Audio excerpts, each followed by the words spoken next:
Wix Studio versus Squarespace. Which is better website builder? In this video, I'm going to compare and tell you about the pros and cons of Wix Studio and Squarespace.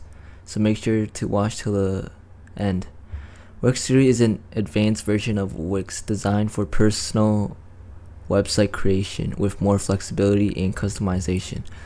One of its biggest advantages is its AI-powered design features, which help users create visually appealing websites quickly.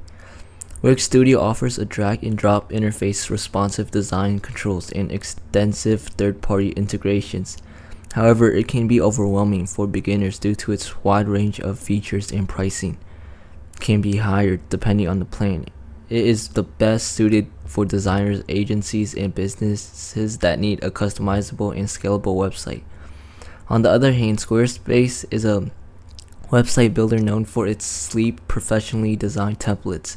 It is great for small creators with small businesses and bloggers who want a polished look without needing design experience.